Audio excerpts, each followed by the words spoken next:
I always panic when I'm the only one at the meeting.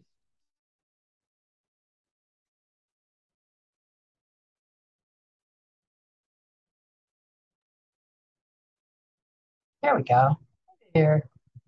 I always panic if I'm the first one in the meeting. If you need something to panic about, that's as good as any. I panic about the state of the world. You can panic about that. Oh my God, I'm early to a meeting. Yeah, that should be the worst of your worries. It's not. I know, believe me, I know. How's life? Did you guys get hit by that storm? No, we got nothing. No, we got a little bit off the back end of the Nova Scotia thing, but we've got relatives all down and friends down in Florida. They're getting hammered like right now. So Yeah.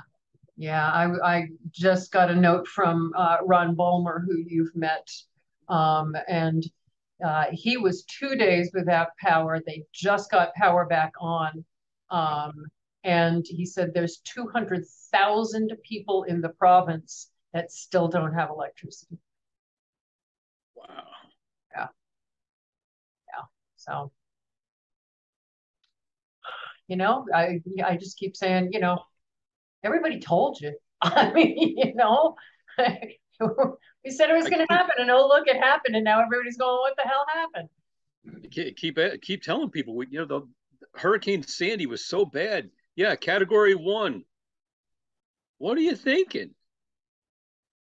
I know, I know. Oh yeah. Hello, Jackie.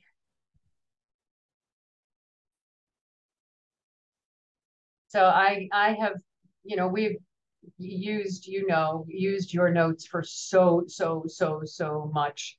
And I don't know if you had a chance to look at the final document, with Dimitri colorizing it and all of that.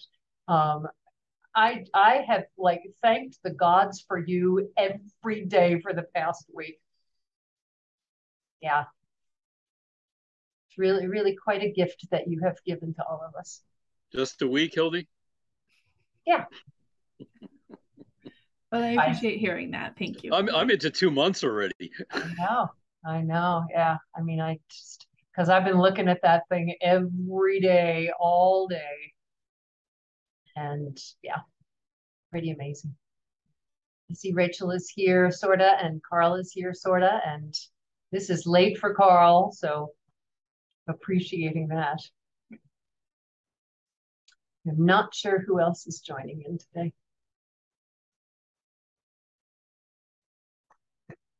Sherry is. There's the answer.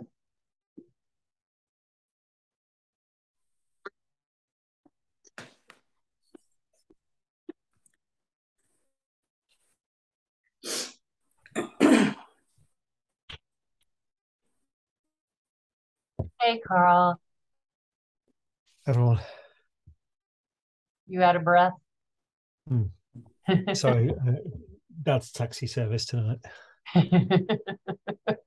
I may need to leave a little early, actually, Hildy. Yep. I've got to do the return journey. Yep. That's what it is. Yep. Good to see you, Rachel. Hello, Sherry. I did have a chance to look at the survey, and I've got some notes that I'll send you back. Thank you. Yeah, but so appreciated the work that you all did. And it's actually very helpful for what we're talking about today, because so much of it was about inviting.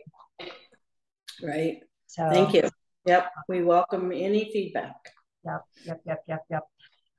Let's get started. And what we are talking about today is how we're inviting people to join the quest to figure out what's next for creating the future. We had great meetings last week. I think it was last. I can't remember. I think it was 2 weeks ago. Now that I'm thinking about it. One about the conditions that the facilitated conversations need to create, and then one about the conditions that the survey, asking people about what's next for creating the future, needs to create. And what I loved about both of those meetings was that the unexpected, I guess, is probably the way to say it, is the ahas and the different ways of thinking about things that came out, including the question of, do we really want to call it a survey? If we want people to fill it out, do we actually want to say this is a survey, or do we want to call it what it really is? It's an inquiry. It is a way of connecting, and so just some really, really good stuff that was very energizing. Since then, Sherry and her team have taken a stab at pulling together the survey, which is deeply appreciated and a great practice. So let's just take a moment and gather ourselves into the room. And I will start by saying I'm not feeling fabulous today. I think everything just sort of, we had our COVID shots this weekend, so I'm not sure if it's just, my experience with the COVID shot is it just sort of makes you feel a little bit off. Neither of us have gotten horrible reactions, but you just feel a little, I don't know what's going on. That's sort of what I'm feeling today. So if I wind up like zooming into another planet, you'll know that's what's going on. How are you feeling today, Carl? What's going on with your world? Yeah, I'm all right. I have a week this week where I have until Friday anyway. I've got very few external meetings. So I've got to try and catch up this week, but Friday is a bit scary because I'm back in the classroom doing some teaching for the first time in a little bit actually. And it's a bit different to when I was doing it before. It all seems to have changed. It's all now about activities rather than talking to people. So I'm obviously a dinosaur. Join the club. So where will you be teaching, and what will you be teaching? So I'm teaching at Queen Mary University. There's a group of graduates that are doing a degree in social change, and I'm doing the module on social impact assessment, which I hope is going to be interesting, and I hope it's going to be okay. Because what I'm planning to do is I'm not going to teach them how to do it. I'm going to challenge them about what I think some of the prevailing ideas are, and whether those prevailing ideas actually deliver what everybody wants. Awesome. Wow. One of my favorite, long ago when I had my podcast at the Chronicle of Philanthropy, I interviewed the guy who was Al Rezga, who was at the time the CEO of the New Orleans Community Foundation. And he's been in philanthropy. You probably remember him from our Nova, Carl, Al Rezga. He did, you and I are old enough to remember, he did white courtesy telephone. Do you remember that? I do remember that, yes. Yeah. And just this fabulous, passionate guy about philanthropy, snarky as hell, and was, in my mind, the precursor to Vu. He loved to poke the bear, loved to say what was wrong. And I asked him in the podcast interview, we were talking about evaluation and how do you measure social impact? And he said, to me, the biggest measurement of social impact is you walk down the street, and if things have changed, you'll know it.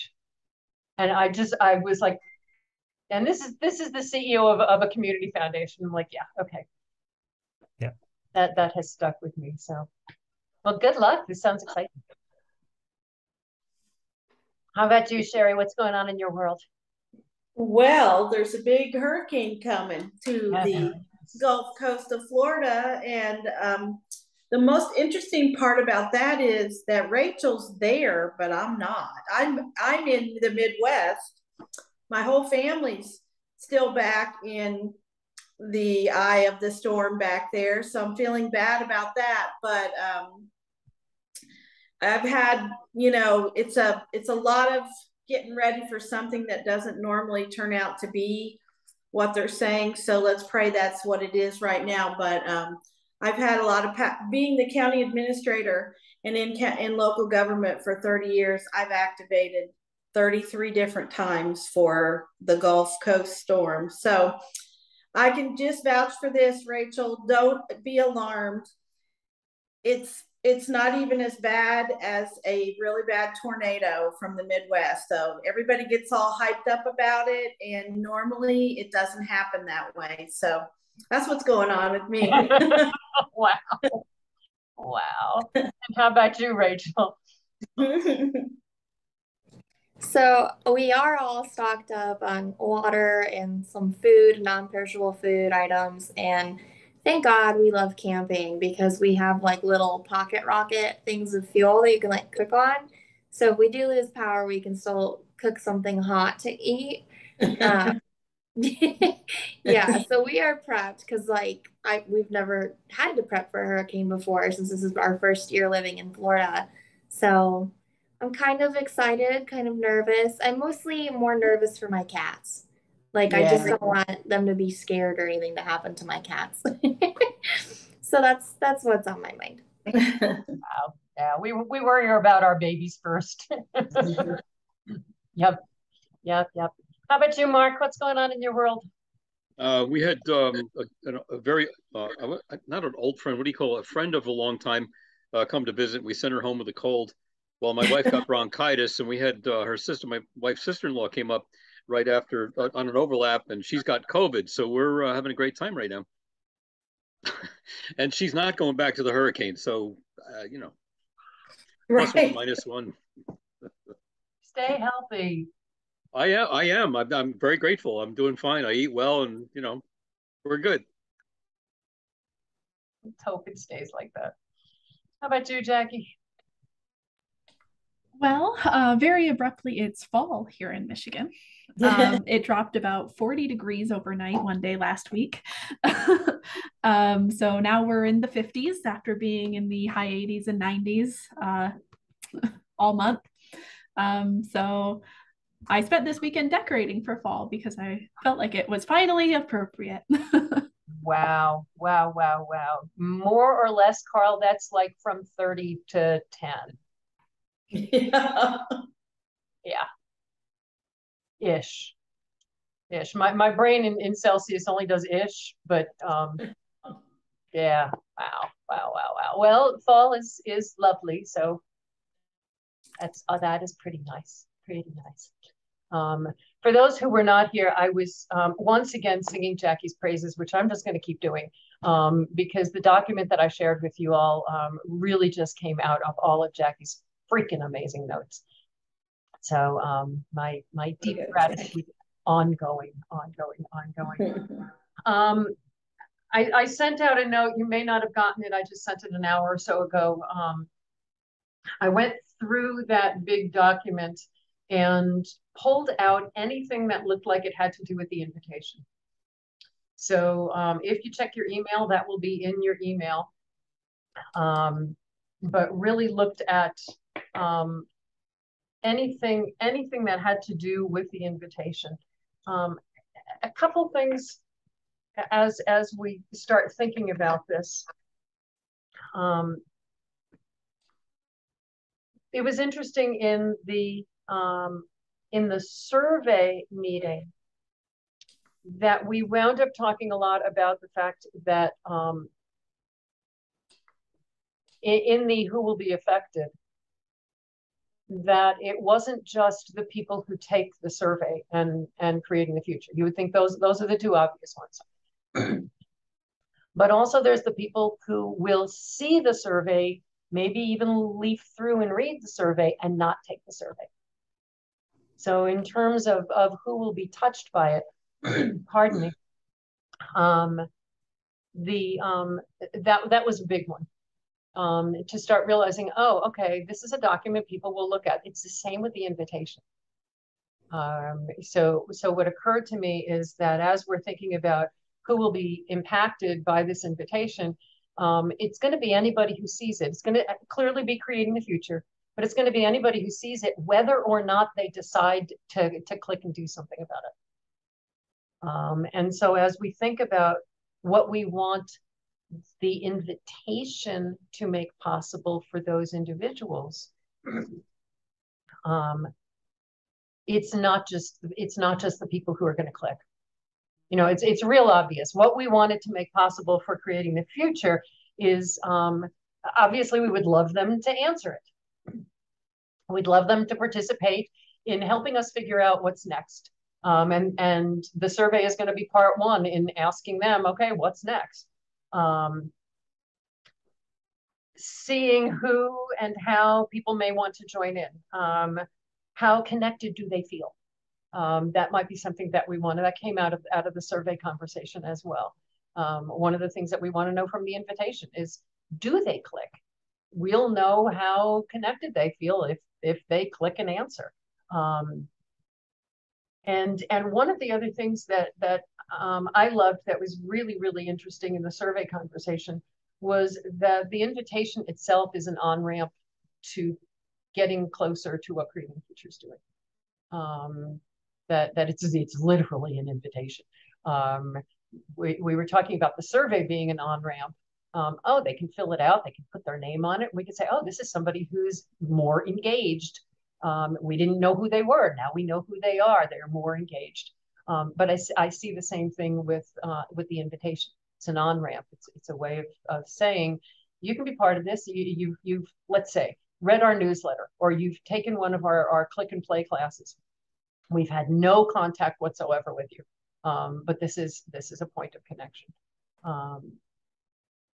For the people who, so that's about us. That's what we want out of it. And we can talk a little bit more about what else we might want out of it. But is there anything else that you can think of? We want to know how connected people really are. We ultimately want them to help co-design what's next. Answer the survey, which is going to be the first thing they get. Is there anything else you can think of that we want the invitation to make possible for Creating the Future?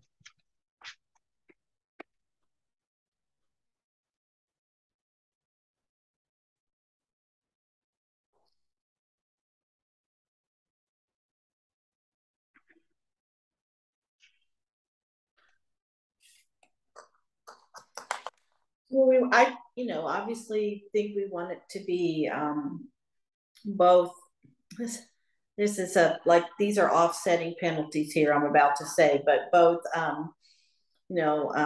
inquisitive or exciting, and not quite giving it all up. But so it's I think it's all in how it's phrased for it to be a unique experience. And I think when we were having our meeting about the survey, and we were just kind of going back and reading all of the things that you've provided and the notes and everything, there were a lot of important words that we picked up on that basically intrigued you if you wouldn't have already been involved. And so we started thinking again about, now we know what some of that means in a more deeper way. But I think crafting it, that it, obviously is an exciting opportunity to be a part of this invitation, but without really giving up too much.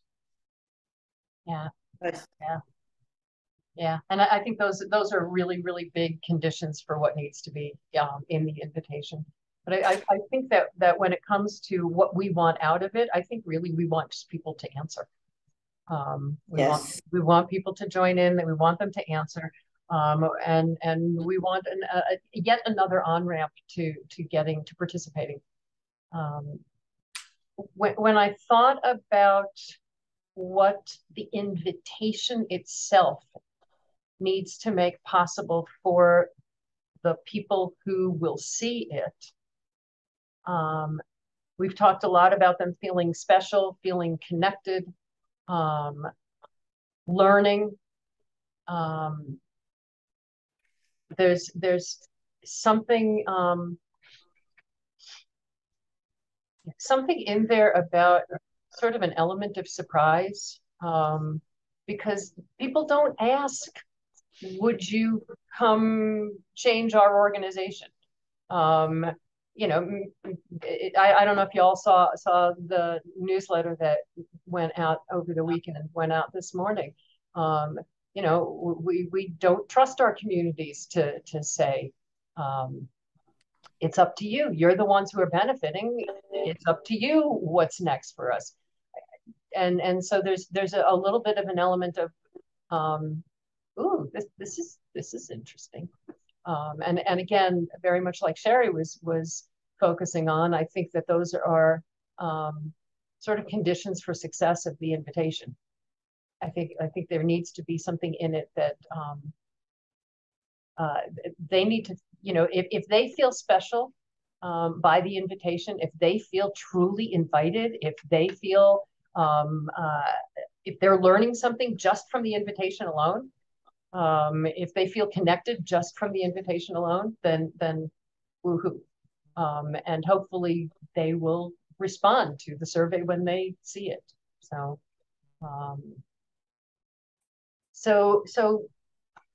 let's just start focusing on basically writing this thing. We talked, and one of the other things that that occurred to me, and it depends on, we've talked a lot over the past several months about it can't all be, first of all, if I'm going to continue to write a book and continue to do everything else, it physically can't be me. It can't be all me.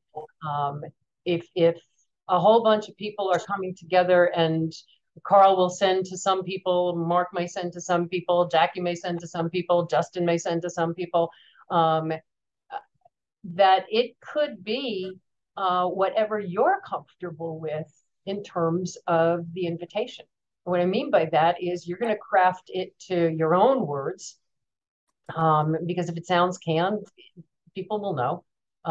What we can do today is come up with bullet points that need to be in it, but we each craft it ourselves. But another thought that I had is some people feel more comfortable in video. So if Carl, you feel more, I'm just making somebody, if you feel more comfortable doing a video that says, hey, Joe, we're doing this really cool thing and we'd really like you to be invited. We'd really like you to be involved. Again, giving ourselves the same participate the way you want to, that we want them to do. So I figured maybe today we could come up with the bullet points of what needs to be in an invitation. I'm happy. I'm going to wind up crafting a sample one anyway, because I got to do it for me. And I'm happy to share that with folks. But I think the best that we can do today is to come up with bullet points that embody all the conditions that we said needed to be there. And we've talked about them so much.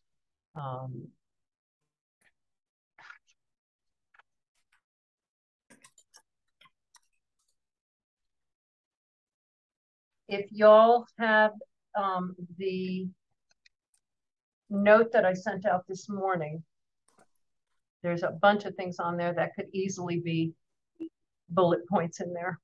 And I will explain what continuum of potential language is.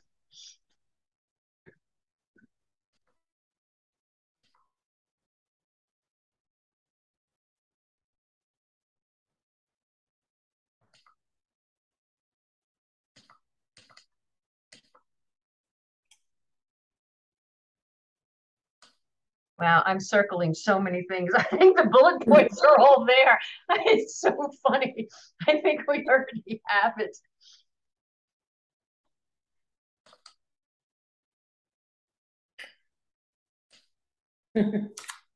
Yeah.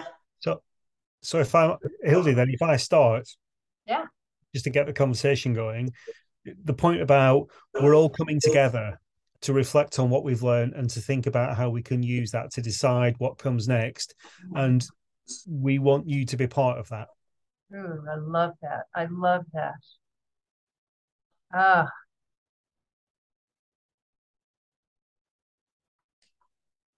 You've been with us at one of the stages of this.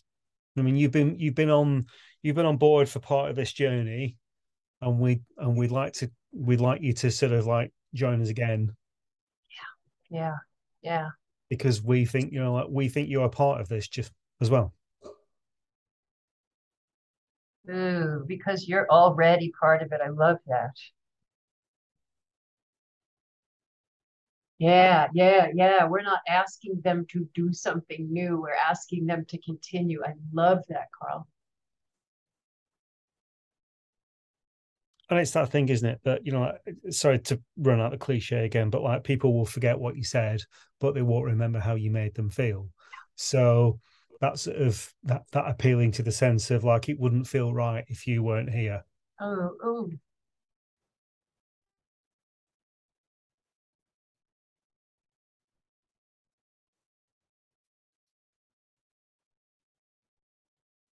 Oh, I love that.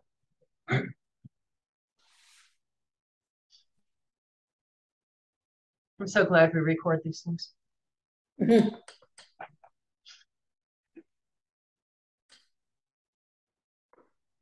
Can I have just one more thing? You can add as many as you want, Penny. Keep going. Keep it coming. Partly because I'm sort of thinking about like who I might be inviting.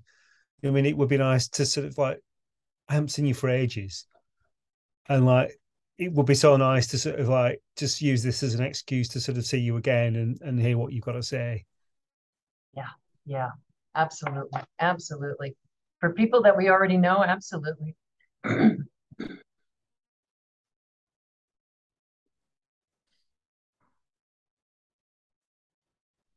think in some ways that works even for the people we don't already know, to say, you know, you still have value in this community, even if you're not choosing to participate in this thing that we're introducing to you.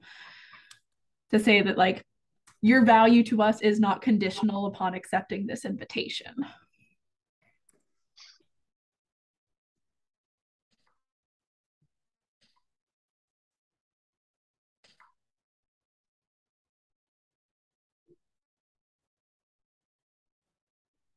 Yeah, there's a piece in there about appreciation. Yeah. What else? What wording makes you jump in and say, yeah, I'll do this?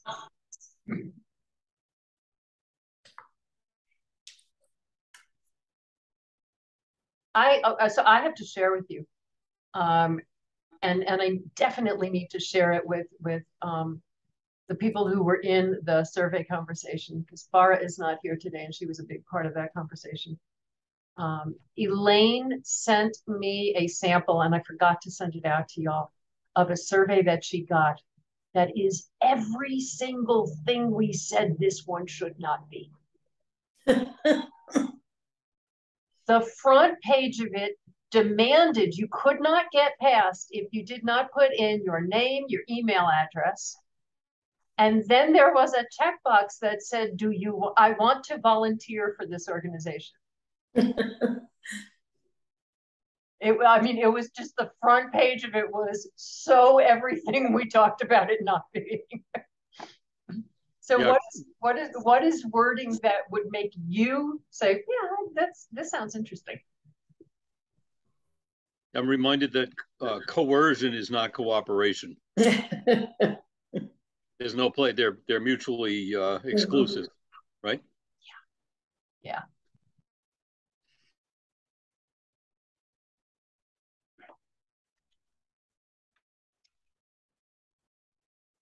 One of the things that I'm thinking about is, and again, each of us phrasing it the way that it makes sense, is a personal why I'm excited about what's coming. Why I'm excited about this thing, why I'm excited about being part of creating the future, why I'm just a personal, we had talked so much about there needing to be energy in it. And if these are going to be personal, then something, and especially as you noted, Jackie, personal to somebody we've never met. There's something there about why I'm excited about this. Yeah, Carl. So what would appeal to me in a conversation like this is that the sense that we genuinely are thinking about what to do next and we're undecided and we're looking for ideas. I hate taking part in things like this where basically someone just wants you to affirm what they were already thinking. Yes. Yeah, you made a comment about it not being a focus group and we're not just tweaking somebody else's plan. Yeah, yeah, yeah.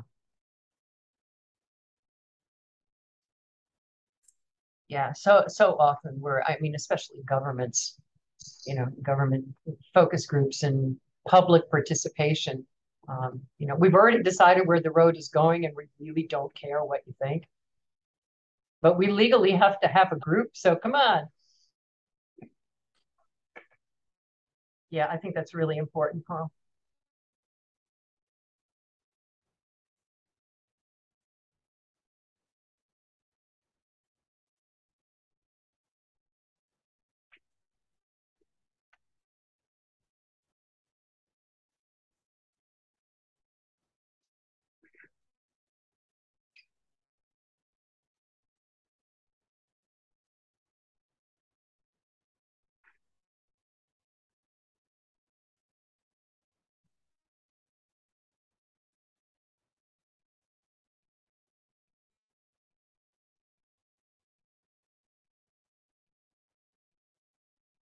I just circled everything. I mean, it's so funny. We've already said all of it.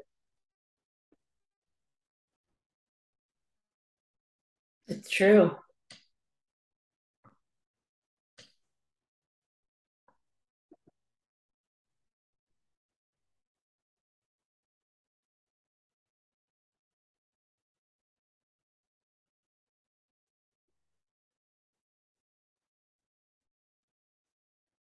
And I think one of the things that absolutely needs to be is short.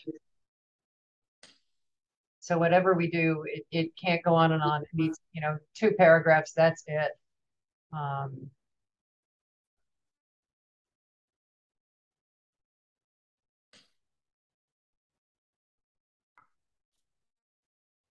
So then is there anything that you would add to this very long list that we're doing in a short email?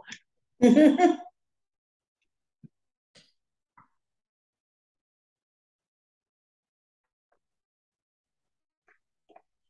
find that, so I'm thinking about it and I haven't really thought about it before, so I'm going to babble a little bit. I find that my willingness to answer a survey or to answer somebody who wants to chat,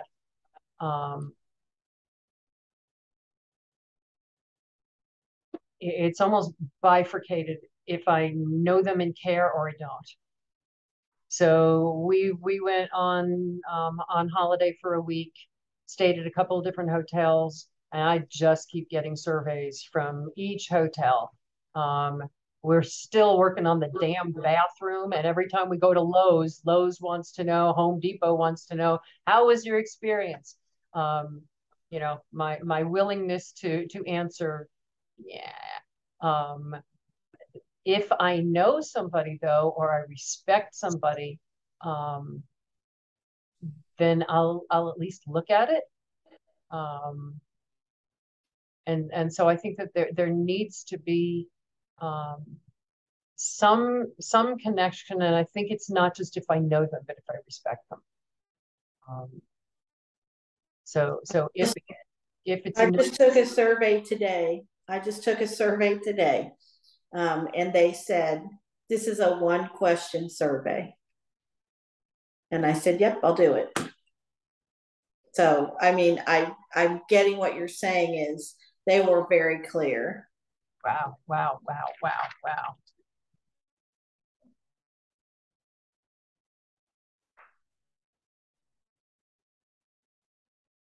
So we could say, and I know it's not the one that you sent me, but we could say this is a 3-question survey. You could. Yeah, I like that. Yeah, Mark. How was your stay? How was your stay? How was your stay? Like what part of it? Like, the phone call 3 months ago, or it's like 10,000 things. Rather than asking children, how was your day? It's like, oh my God, I had to get up at 6 o'clock and then my juice was sour. You ask them, what was the best part of your day? There's only one answer.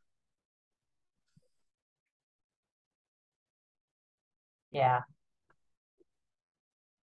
Yeah. What means the most to you in your travels with Creating the Future? Yeah.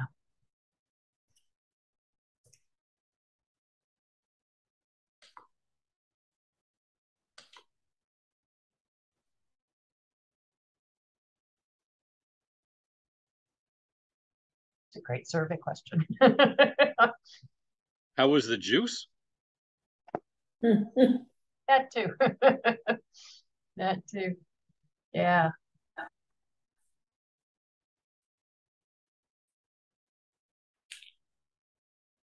What absolutely will you not answer?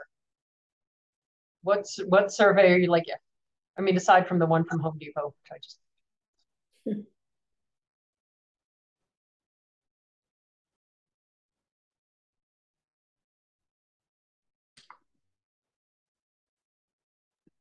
What's your phone number? Social security number. But I'm only asked that by Nigerian princes, so it doesn't really matter. Well, I find it hard to answer the ones that have the box at the bottom that say, this is the first 3 questions and there's 25 more, you know, the little box down there. So, but, you know, I'm very curious as to how long they are. Yeah. Yeah. That reminds me, as we're talking about the survey itself, the functionality of the survey, I need to be able to see all the questions before I'm going to start answering. I want to know what I'm getting myself into. It was one of the things that made me crazy about that one that Elaine sent me. Is until I filled in everything. So I just filled in, you know, John Smith, blah, blah, blah, just so that I could get through it.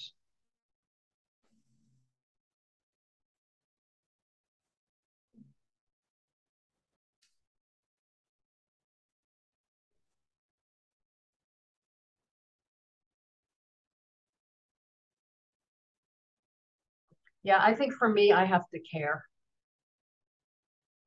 Yeah, I think that's as I'm thinking about it.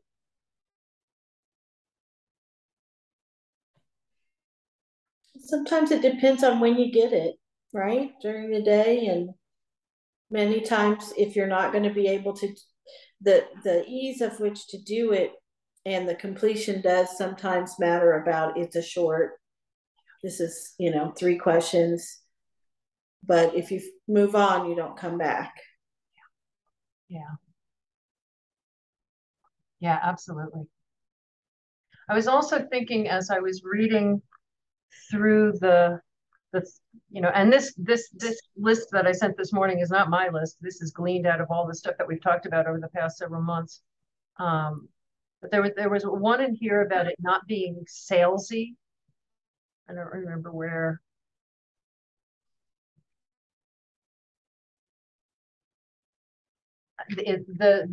The thought that occurred to me is, I don't know if you all get these. We get them here at Creating Future a bunch. They're sometimes to me directly, sometimes they're just at our general mailbox, where somebody wants to sell me toner, and they send me a personal email, and then I get 3 follow-up emails that say, you never responded, and I went, go away, leave me alone. And so, you know, we may be following up with people and saying, just want to make sure that you got it.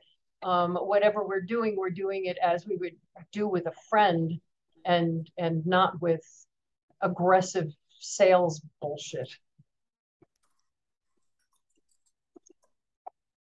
No, I didn't hear from you and just wanted to make sure you got my email. Oh, you mean the sales thing that I threw in the trash that I'm doing with this now? Yeah. I have to throw something in there. I spent a lot of years in sales and marketing, so I'm getting trashed right now. The I was a part of that thing is I'm having trouble with it. So if the lead line was, "Oh, be a part of our new blah blah blah," I don't trust you. How much the people that we're sending this to, how well do they know us in the first place? That, I guess that's my better question. They definitely know us. So we're not going to ask strangers what's next for Creating the Future. Okay. They definitely know us. We will do a general one with the e-journal, which is about 4,000 people. Then we'll do a more specific invitation. So there'll be a promotion in the e-journal, but the invitation will go to people who have clicked on things in the newsletter. It'll go to people who have been in Facebook groups with us. It'll be people who know us. Okay, so be a part of that would be an honest part of the invitation then. Okay, thank you. Yeah. And I really loved what we've been talking about, which is, and I loved Carl, you've been part of this journey. And it wouldn't feel right if we kept going without you telling us, which is real different than, the stuff you're talking about, Mark. Yeah, which is, I think there's plenty here to pull a sample together, and what I'd like to do is I'd like to think about, because I think it'll cross-pollinate, the testimonial video that we were talking about doing. Having folks talk about why they are excited to be part of creating the future, why they're excited to be part of determining what's next for creating the future. And that might be a great thing to as a teaser. I'm really excited about pulling that together. I really appreciate, Sherry, you asking and finding out if Bill could do it. I'm pretty sure Dimitri will be harangued into putting it together. He does it for love and joy. He's not professional like Bill. Bill is just pretty amazing. But yeah, pulling something together. Again, what messages does that video need to say? What do people need to hear to get excited? Because that's what we want. We want to show, I think the whole purpose of the testimonial video is to show energy. To show energy and excitement, and I'm part of this, you be part of this.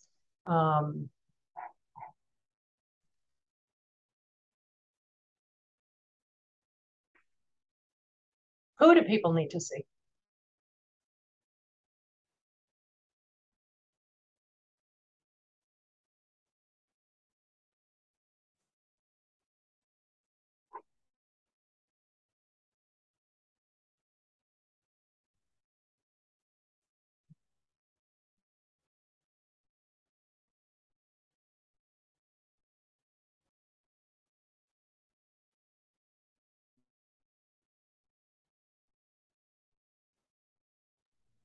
I'm thinking people who have already accepted some sort of invitation from creating the future. Obviously not this specific one, but some kind of invitation that's come.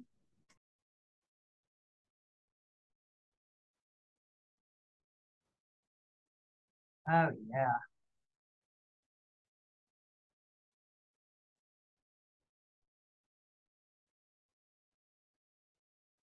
Yeah.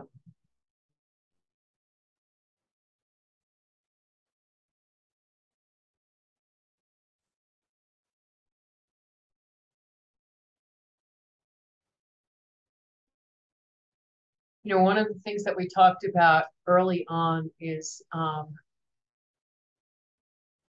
many voices doing the inviting, and that people need to feel that there's a bandwagon, that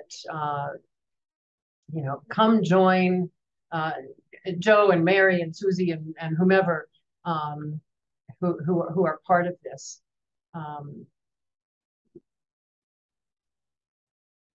And I think that there's a balance between names that people will recognize and want to be part of, and lots of, I'm just a regular person like you. And here's why I love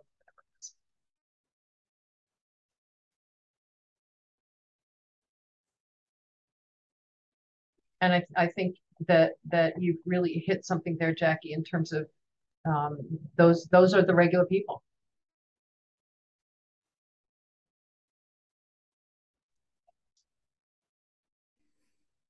I'm obviously throwing things out that I don't know if these are appropriate for the whole group, but for me, I think one of the most unique opportunities about what we've been doing is that we're from all over.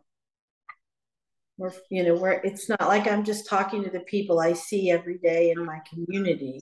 I mean, we have people from all over the globe, and I when I think about creating something, I think about who who I'm with, and where they're from, and that's just sort of a thing for me. But I throw that out as I think that might be intriguing to some folks to want to be a part of something that, while I can sit on this little box on this screen, it's much bigger than just that.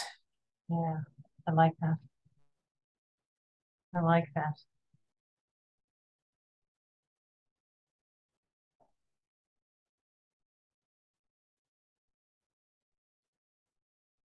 I think it also needs to be people who look like them. I need to know that I'm welcome, that there's going to be some old broad like me.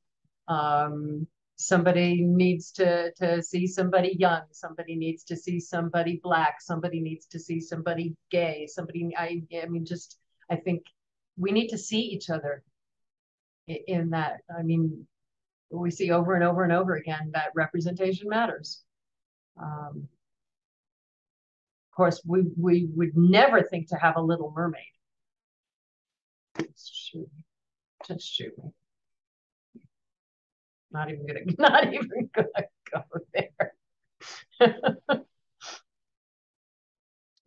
I don't know if you all saw the meme that was going around with that Little Mermaid crap from Trevor Noah, who said, the fact that the new Little Mermaid is Black aside, let's focus on the real wonderful issue here, that this is a story about a woman who completely changes who she is for the love of a man. Yeah, there we go. Let's get some perspective that it doesn't matter what color this woman is, it's still pretty misogynist. So it's just, yeah, all right, enough of that. Oh man.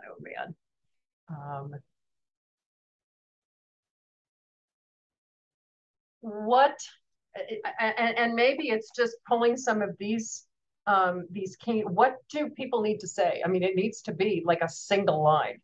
If we're going to have several voices in 2 minutes, it needs to be a single line. What kinds of things do people need to say? What one sentence do people need to hear?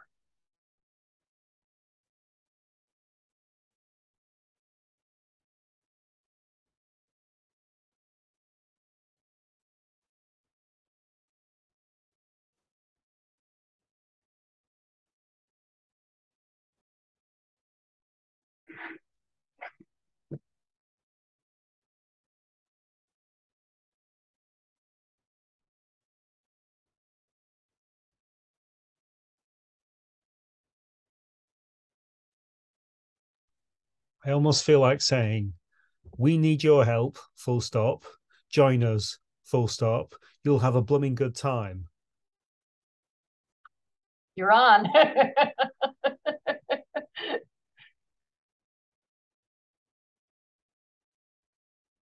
Yeah, I mean, I think the document that you shared before, I mean, it does have all the elements, as we've sort of said already. I mean, it's the trick will be, as you say, it's to just keep it short, because you have 10 seconds of someone's attention these days. That's it.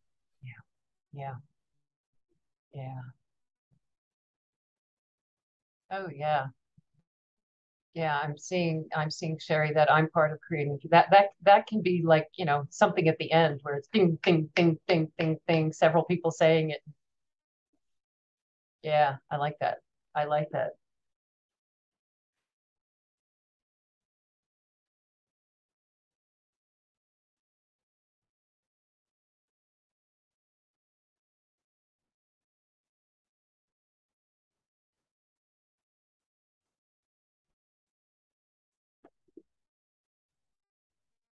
Yeah, I'm following on that, Carl, and I was really struck by it in so many of the conversations we had that the one thing that nobody expects from these kinds of conversations is that they be fun. That, you know, we measure if a meeting was good by how much we were laughing.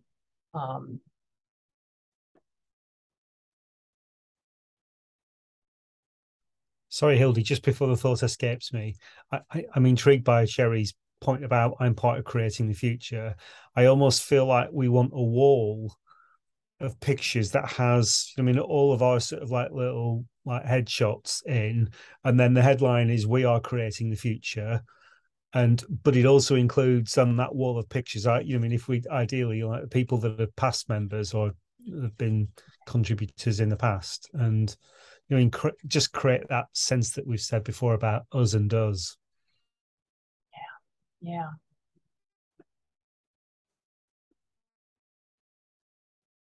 Trying to see where I put.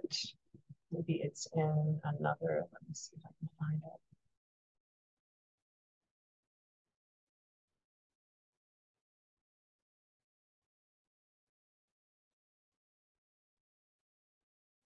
Yeah, some of the people, not the in okay, the words, Hildy.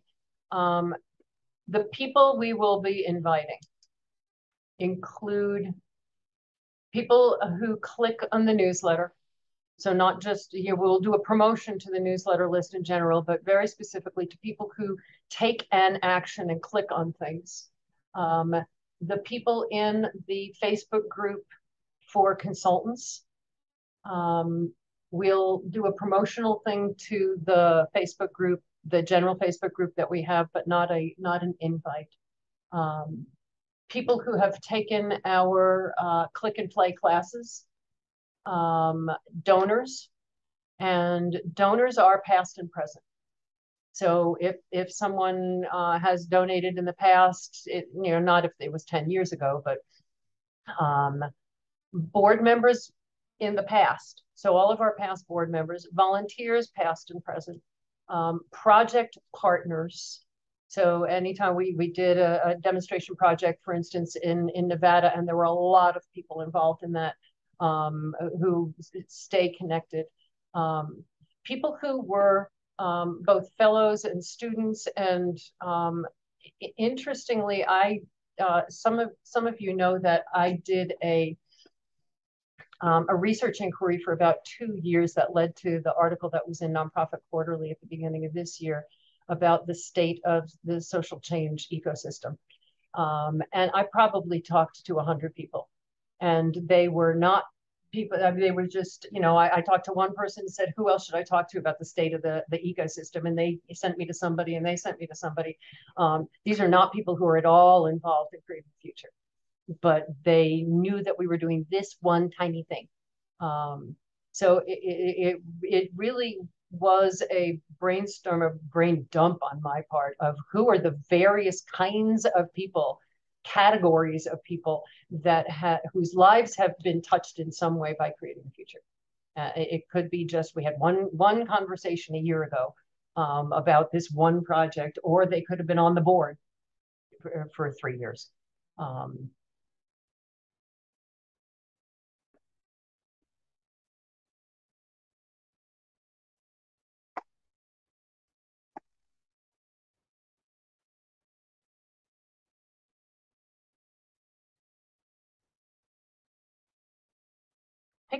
Picture the kinds of videos that we're thinking about doing.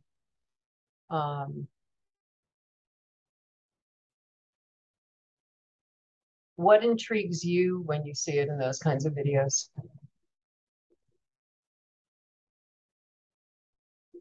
I know I'm thinking about your words, Carl. You'll have a bloody good time. I'm also thinking about, even in those settings, I need to see something that surprises me.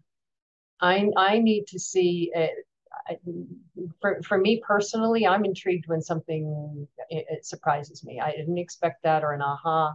That if I'm seeing that in this 2-minute video, what am I going to see if I actually get involved? I don't know what that something surprising would be, but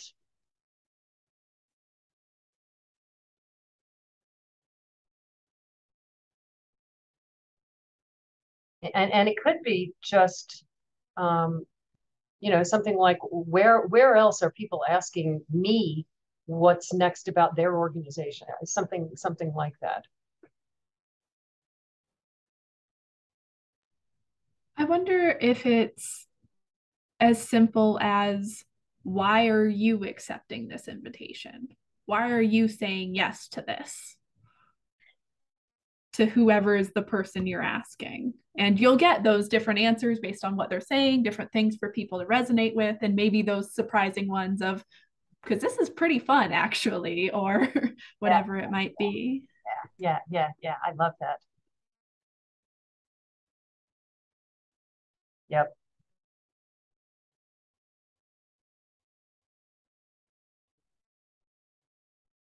Oh, that's a great.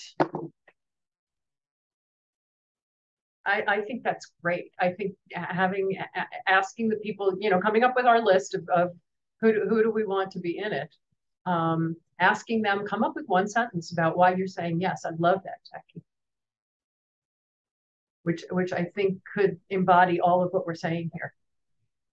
I think it could also probably tie into kind of Sherry and Carl's tagline at the end of, why are you saying yes? Because I'm creating the future. Yeah. Right? Both as a verb and like a noun. Yeah. I love that.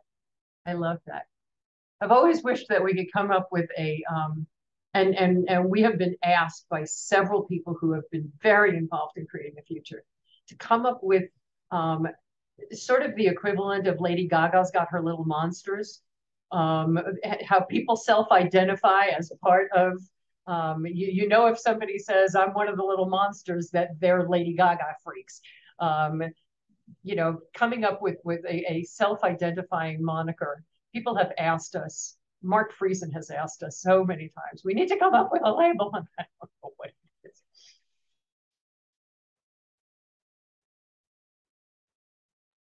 I think we're going to need different hooks. Hilda, you like to be surprised. Carl likes to find something fun. I would like to learn something. Yep. It's going to be a dozen different, maybe as much as a dozen different things. Yep.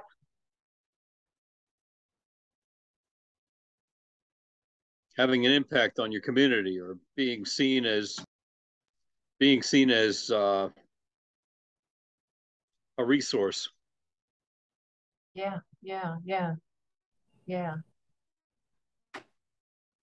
I think something interesting that can be done with that is kind of like a mini list, like a top 5.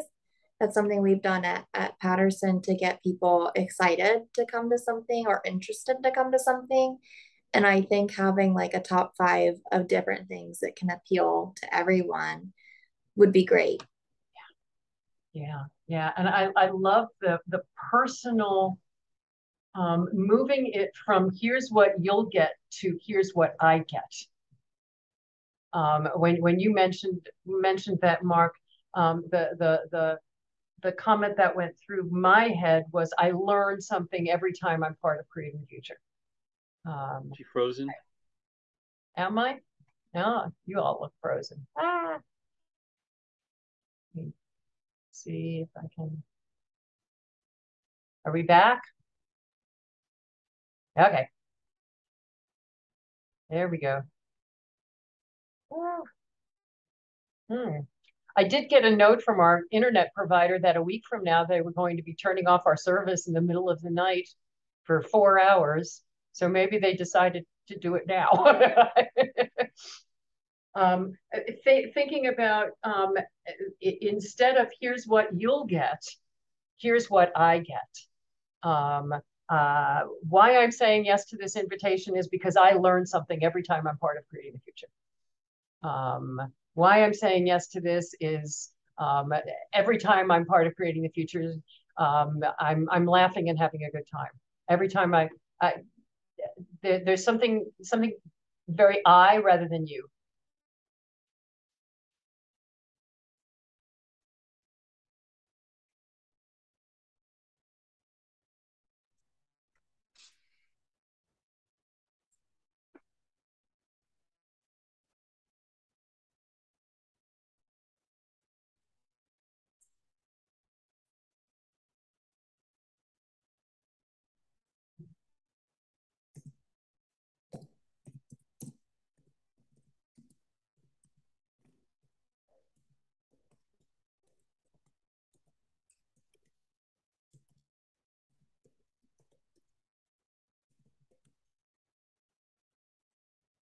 And I'm playing with the top 5, top 7, top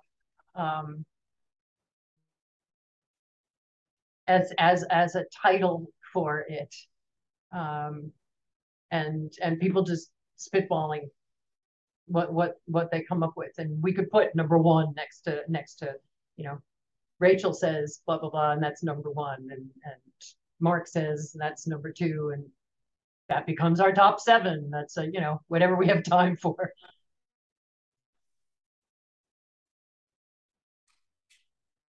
I love that, Sherry, because I'm challenged to think in ways I haven't before.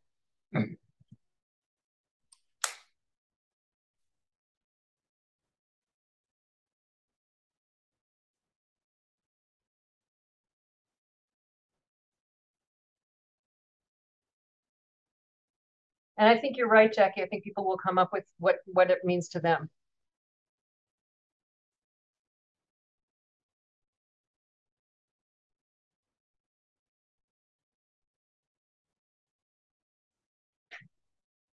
How are you all feeling about that as a shove it all together and it's a 2-minute video?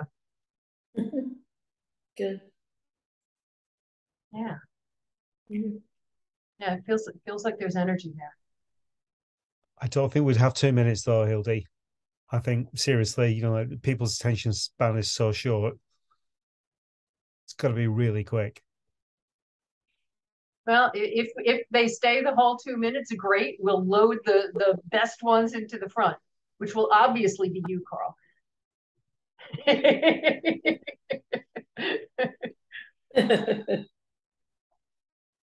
I don't know if we do it if it goes to folks in the U.S., Carl's accent needs to be up front, and if it goes to folks in Australia, then somebody else's accent needs to be up front.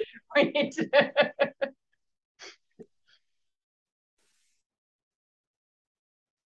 No, I think this feels like it's got energy. That's what I'm looking at. This feels like it's got energy to it.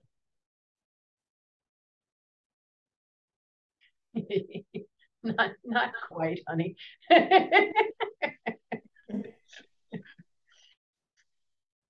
Not quite. Option for the whatever. There you go. There you go. We have become addicted, Dimitri and I, and actually Lizzie and her friends, to a reality TV show in Australia. And it's a house building thing. So they all have to build a house. And you start by, oh my gosh, I'm learning about waterproofing and I'm learning about this, and us with our bathroom and all of that stuff. But of course it's reality TV, so you're getting involved in the drama. There's one guy on one of the contestants who we've watched, we're like halfway through the season. I've not understood a single word he has said. I know he's speaking English. I have not understood a word. And my goal by the end of this season is that I can understand one sentence this guy says.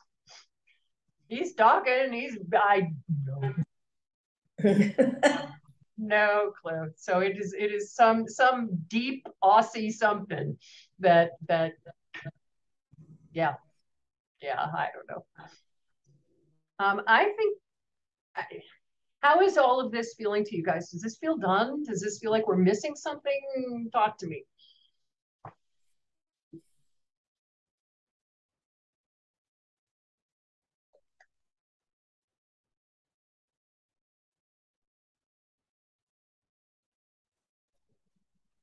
I mean, to me, it feels pretty short and clear. I mean, and yeah, I mean, I guess there's a risk that we're just laboring the point now. Yeah. That's what it feels like. Anybody else feel like it's not done? No, I think it's I think there's been enough creative ideas to say, try to kick it off to see where it takes us. Yeah. A quick splash, get this thing done and out and see what we think of it. Exactly. Right? Give it a test run. And before I forget, what is the continuum of potential language? I just scribbled it down to say it, so your brain is working right with mine, which is dangerous. The continuum of potential is a deeper listening than catalytic listening.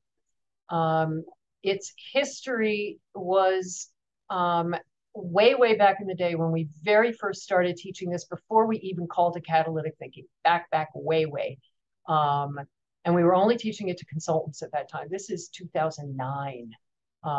There was no creating future. It was just Dimitri and me as consultants teaching our colleagues, our friends.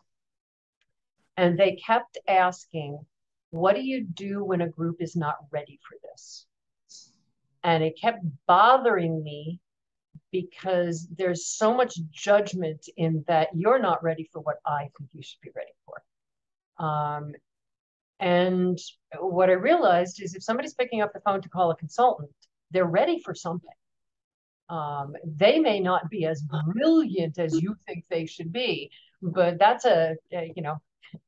Lizzie's friend Bianca categorizes problems as a YP or a MyP. It's a your problem or a my problem. And if you think they're not as good as they should be, that's a YP and not a MyP. That's judgmental. So if everybody is ready for some kind of change, I did a lot of research on behavioral change. And there are several, basically what the continuum does is it recognizes that we're all at different stages of readiness to change. And it's not defining a person, it's defining that person's attitude and ideas about that particular thing. And that it is along a continuum. The continuum itself, I can just walk you very quickly through the stages. It starts with the if only stage, which is everything is fine. I just need fill in the blank. We just need another grant. I just need to lose 20 pounds. My husband just needs to shut up. It's very narrow. I jokingly call it the magical unicorn stage.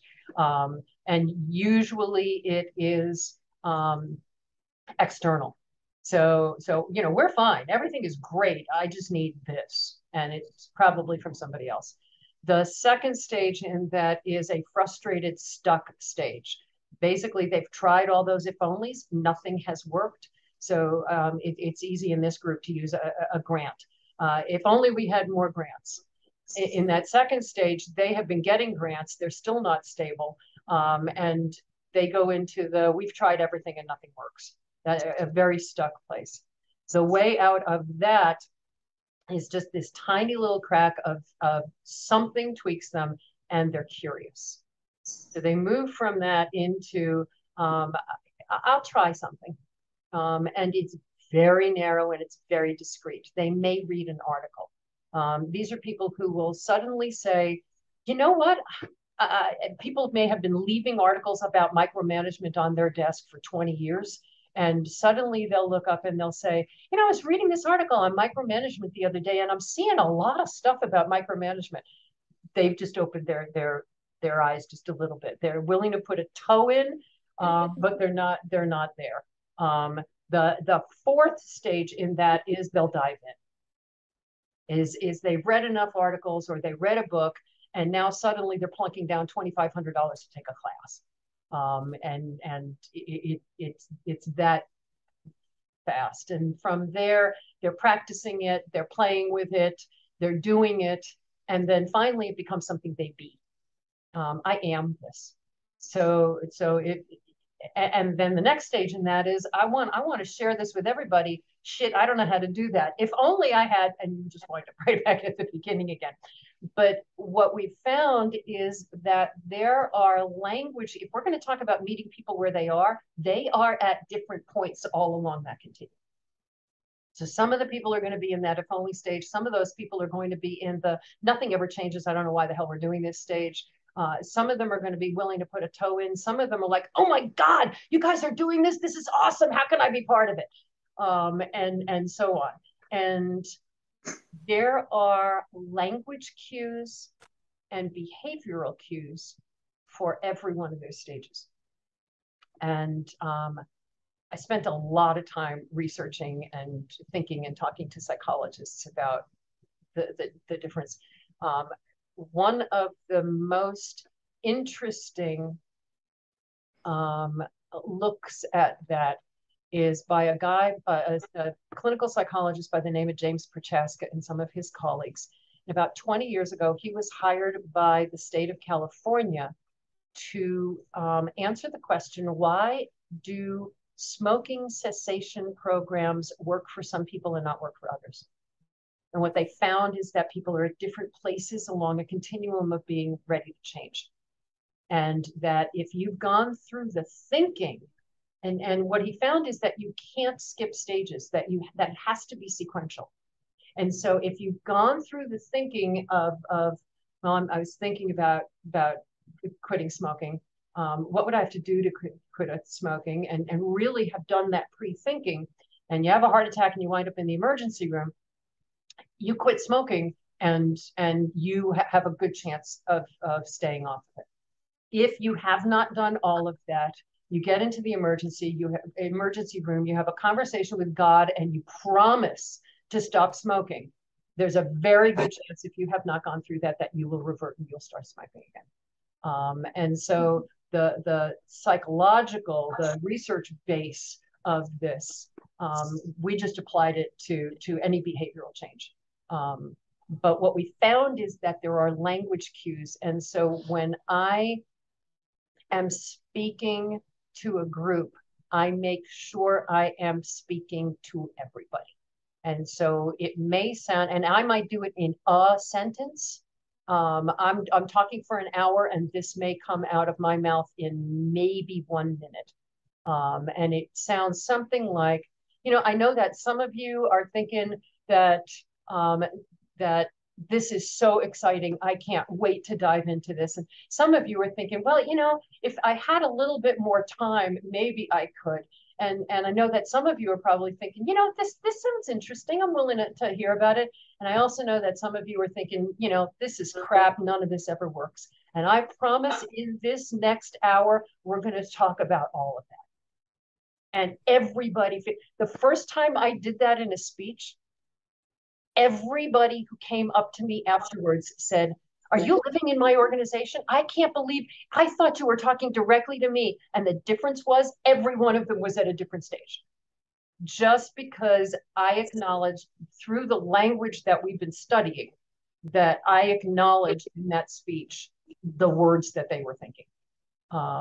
And so when we're doing stuff like this, we always like to make sure that and again, we've talked so much in the past few months about meeting people where they are, that this is a big piece of meeting people where they are, is what's going on inside their heads. How are they experiencing life right now? And so writing that in, and again, that's could be one sentence, 2 sentences. It could be a throwaway line in a video, but people hear it because it resonates with what they're thinking.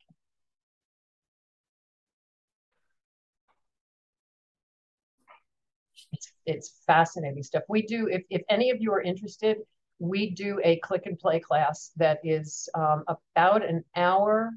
I don't even remember. It's got a workbook the size of this. It's very thick. Let me know if you want to take that class, and I can send you information to sign up for it, because it's fascinating stuff.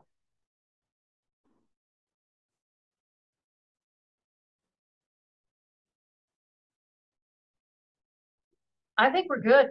I am I'm actually excited to, and you know, I've been making a list. I have been,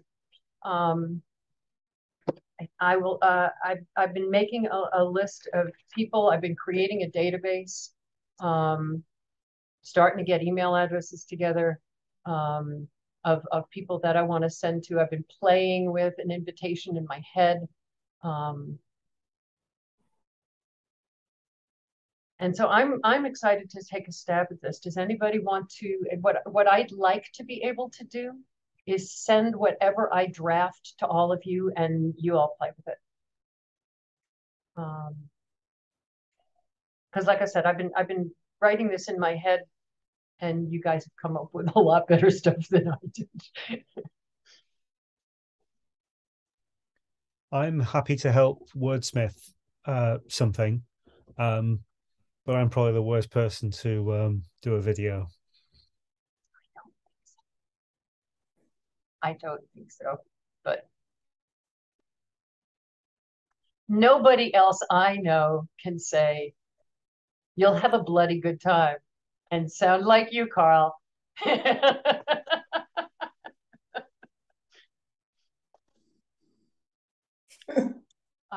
And I have not seen you since you and Angie were together, so I just need to say I was so jealous when you guys sent me that photo. I thought I was gonna die. I was like, I want to play. So she was very good, and she was name checking Creating the Future actually in her speech. She's awesome. You guys are all awesome. Reflections. What is standing out to y'all from our conversation today and process in general? And I guess one thing that I do want to ask is, do those of you, and Carl, you can answer if you want, do you see how we started out 3 months ago asking big, huge, what does engagement make possible and what does engagement look like, and how that turned into, here's 3 sentences that need to be in the video? Do you guys see how this, I always like to remind us that you know, what looks like brainstorming here, we didn't brainstorm this in a vacuum. We were handed literally what conditions this invitation needs to create. That's always my reflection. So yeah, I will start by saying that's my reflection, is I'm always, you know, it's been 10, 20 years at this point that my brain has been thinking like this. And I'm still always amazed at, we couldn't have come up with this. What is standing out to each of you?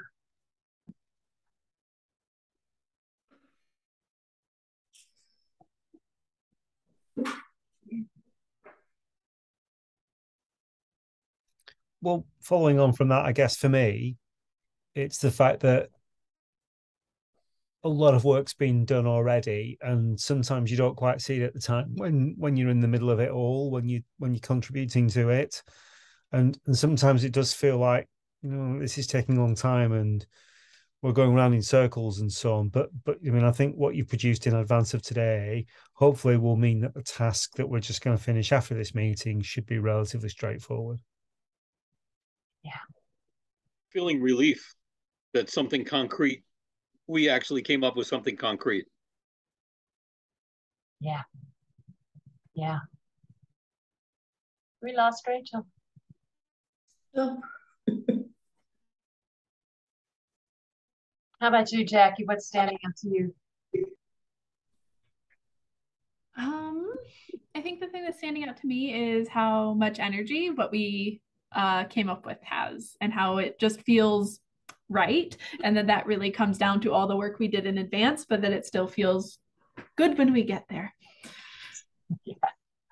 Yeah. How about you, Sherry? Yes, I think I've noticed in the last couple meetings that we really have come together as a group, and yet everybody still has their own opportunities to think outside the box, but we're all committed to trying to find just those right people to keep going. Pretty fun. Pretty fun.